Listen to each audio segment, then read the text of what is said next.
Hello. Today we are working on this project named fraud detection, and we'll do analysis on the fraud detection. In this project, for doing analysis, we need to install some packages for Python programming language. Now we are using Python for data analysis, and for those we are going to do such as data cleaning, data wrangling, and aggregation and plotting for the fraud detection dataset. And these are our group members. We are working on this project. And these are the necessary packages which we are using in this datasets like the NumPy, Pandas, Matplotlib, Seaborn, Jupyter Notebook, and Python 3 for data analysis. As I said, we are doing four sections, that is data cleaning, data wrangling, data aggregation, and data modeling. First thing, now I'm going to explain each and every dataset.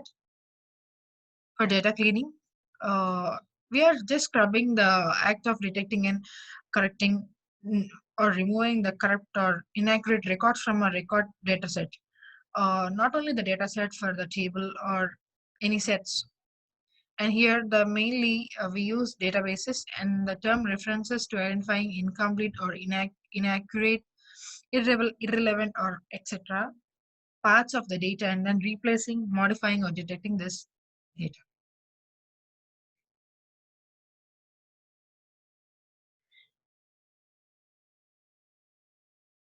And next, and here, there are three divisions for three CSV files.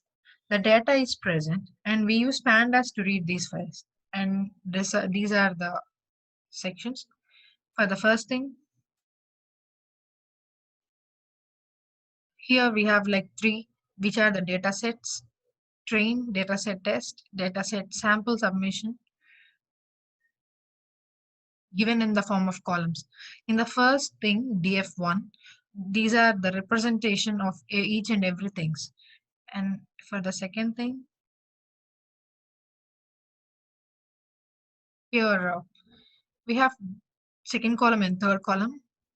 In the first data set frame, we have column named default payment next method.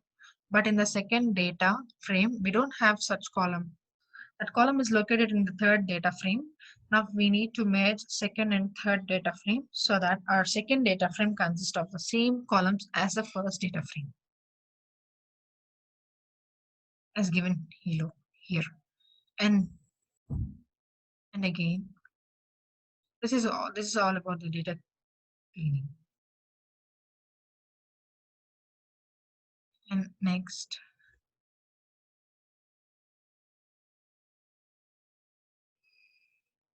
data wrangling.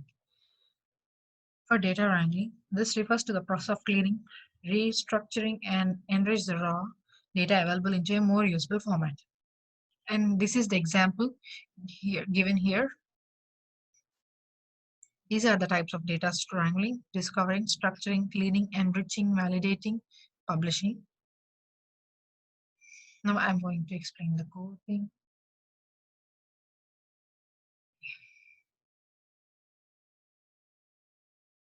Now we have two different data frames. One is for training and one is for testing. Let's join those two data frames and make single data frame for our analysis. These are the data sets. And now we are ready with a single data frame. Let us check whether we have no null values or not. We have no null values here as displayed.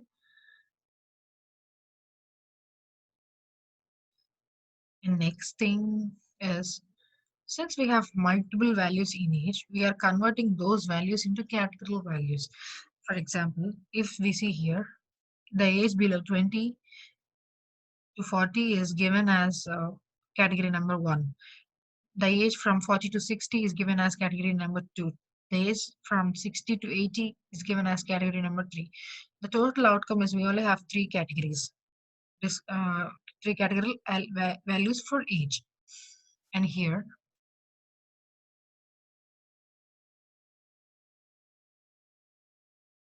it is given as the data types or the pay things which we have to which we have to convert.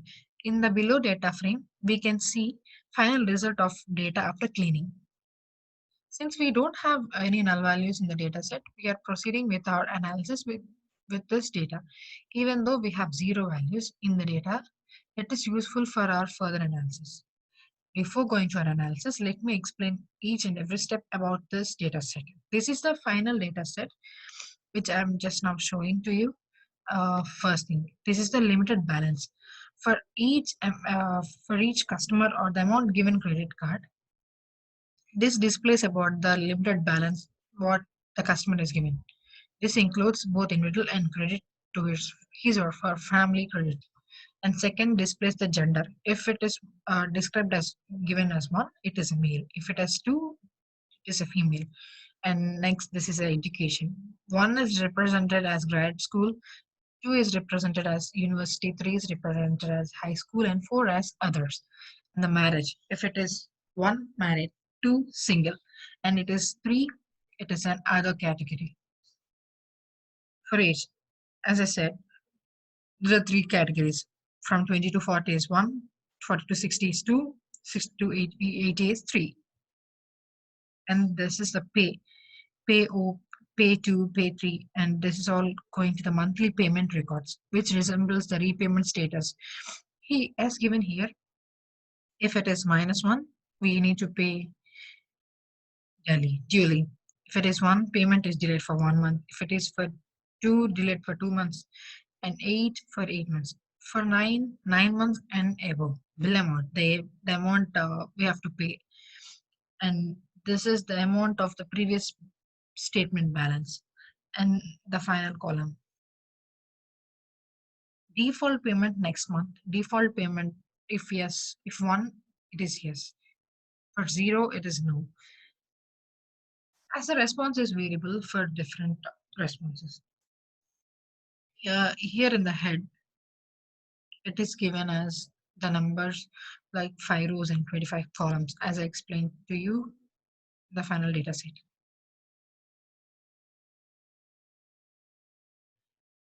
And next, here comes the data aggregation.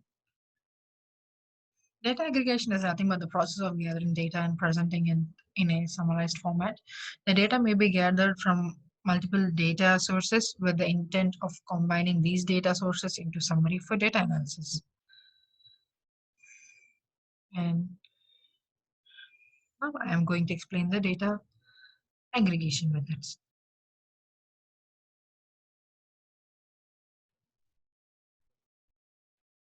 Here, let us generate the data about people who delayed their payment for minimum payment period.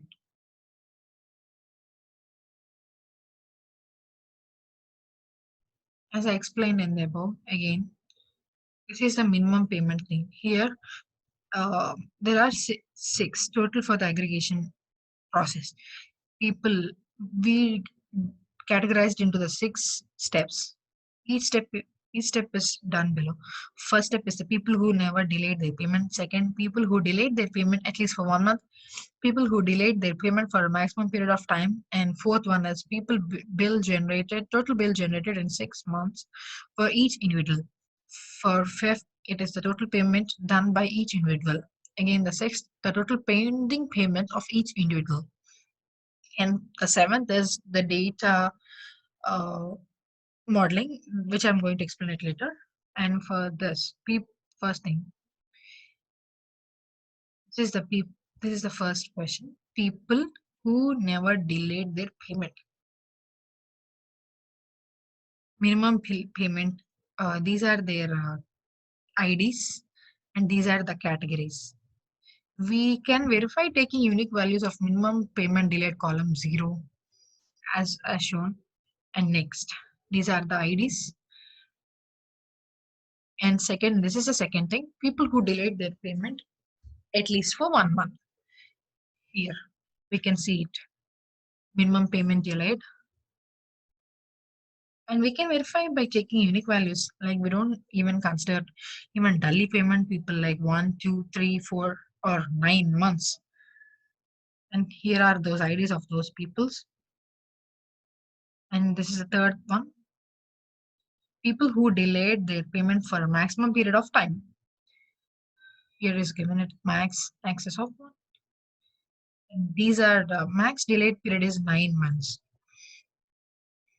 And these are the IDs for them. And this is the fourth one. Total bill generated in 6 months for each individual.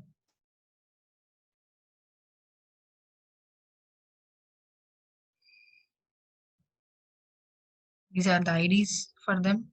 Total bill generated. Here is described as total bill generated. Next one. Total payment done by each individual. And this is the ID. And sixth one is total pending payment of each individual. For example, if we link to the fourth one, here for ID number 0 for people 1 for 1 month, here he paid for 7,704.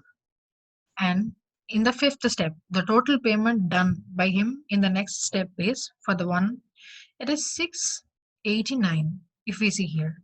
And for the sixth, when total pending payment, it is 7,015.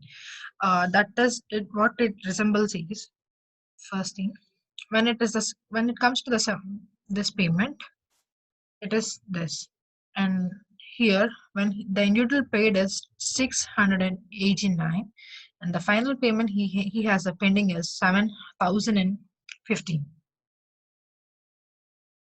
For our visualization, we are dropping unwanted columns here, and these are the final leftover columns. If you see, after dropping unwanted columns, and now here comes the seventh one, which is the data modeling. Here, a plot is taken into a graphical representation for a data set. Usually, we show the graph relationship. We use the graph to show relationship between two or more variables. We have the x-axis, y-axis for the graphs, which visually represents the relationship between two variables, which are very useful for humans who can quickly derive an understanding which may not have come from the list of values. So I'm going to show you that.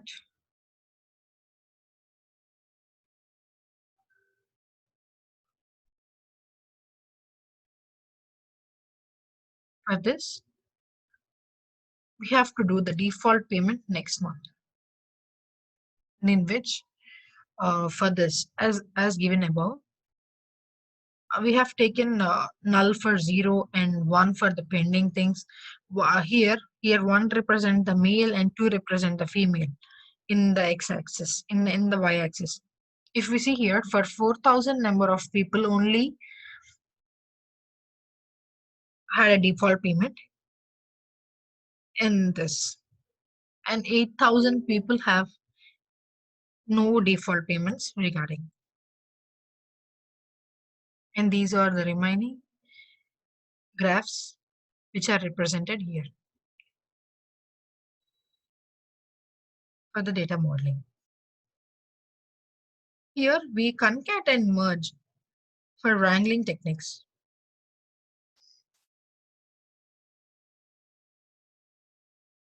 And then, thank you.